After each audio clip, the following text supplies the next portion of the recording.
1951 ప్రాంతంలో స్వామివారికి హంపి క్షేత్రంలో తుంగభద్రా నదిపై కడుతున్న భద్రావతి ఆనకట్ట ప్రాజెక్టులో సూపర్వైజరుగా ప్రభుత్వోద్యోగము వచ్చినది.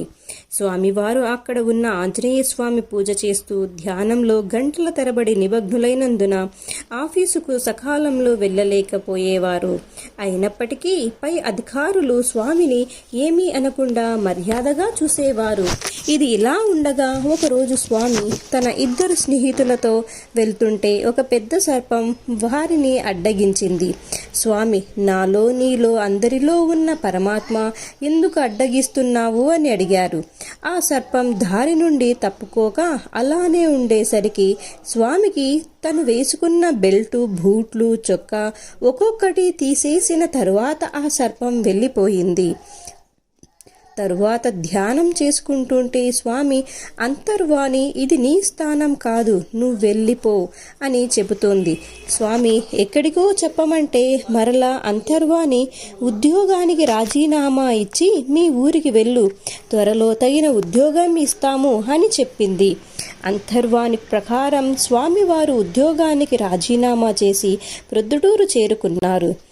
ప్రొద్దుటూరు వచ్చాక స్వామి తల్లిదండ్రులు స్వామికి వివాహం చేయాలని నీలకంఠరావుపేట వాస్తవ్యులు శ్రీ కొనిజేటి అనంతయ్య గారి కుమార్తె రంగనాయకమ్మ గారిని చూశారు. నీలకంఠరావుపేట వాస్తవ్యులు శ్రీ కొనిజేటి అనంతయ్య, సుబ్బమ్మ గార్లది సంపన్న వైశ్య కుటుంబం. వీరు చాలా కాలం సంతానం లేక ఎన్నో పుణ్యక్షేత్రాలను దర్శించి సేవించి తుదకు పండరి క్షేత్రం వెళ్ళి శ్రీ పాండురంగ స్వామిని కొంతకాలం సేవించారు.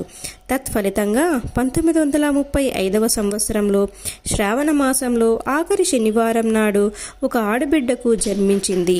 శ్రీ పాండురంగని అనుగ్రహం వలన పుట్టిన బిడ్డయని తల్లిదండ్రులు రంగనాయకమ్మ అని పేరు పెట్టి పెంచి పెద్ద చేశారు.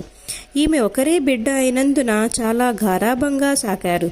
ప్రాథమిక విద్యను చెప్పించినారు. రంగనాయకమ్మ బాల్యం నీలకంఠరావుపేటలో గడిచింది.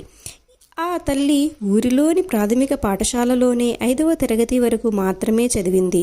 చదువు స్కూళ్ళలో నేర్చుకునేది. విద్య స్కూళ్ళల్లో కానీ కాలేజీలో కానీ పుస్తకాలతో కానీ వచ్చేది కాదు. మానవుడికి మధ్య సత్సంబంధాన్ని పెంపొందించేది. మానవుడిని భగవంతుడికి దగ్గరగా తీసుకెళ్లేదే నిజమైన విద్య.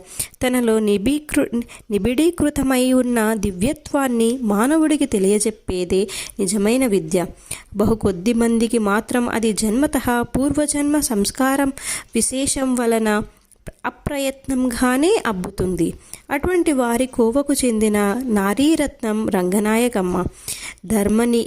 ధర్మనిరతి, స్వార్థ త్యాగం, కారుణ్య దృష్టి, సర్వజీవ సమభావం లాంటి సద్గుణాలు ఆమెకు పుట్టుకతోనే అంకురించినాయి. తర్వాత అమ్మమ్మ గారింట్లో ఉండి కొంతకాలం సంగీతం నేర్చుకున్నది. ఆటపాటలలో కూడా చురుకుగానే పాల్గొనేది. తల్లికి ఇంటి పనులలో సాయం చేసేది. అల్లరి చేయడం అనేది రంగనాయకమ్మ ఎన్నడూ ఎరుగదు. హాస్యానికైనా అబద్ధమాడదు. తగువులాడటం, పరుషముగా మాట్లాడటం ఆమె తత్వం కాదు.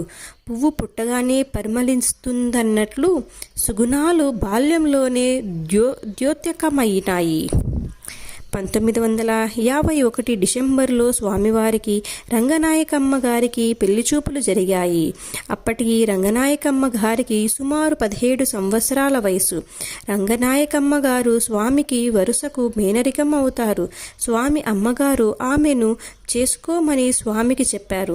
తరువాత ధ్యానంలో సాయిబాబా స్వామికి కనిపించి, నీవు ఆ అమ్మాయిని వివాహం చేసుకో, ఆమె ఆంజనేయుని అంశ చెప్పారు. పెళ్లి చూపులు అయినాక రంగనాయకమ్మ గారు అదే పనిగా ఏడుస్తున్నారు.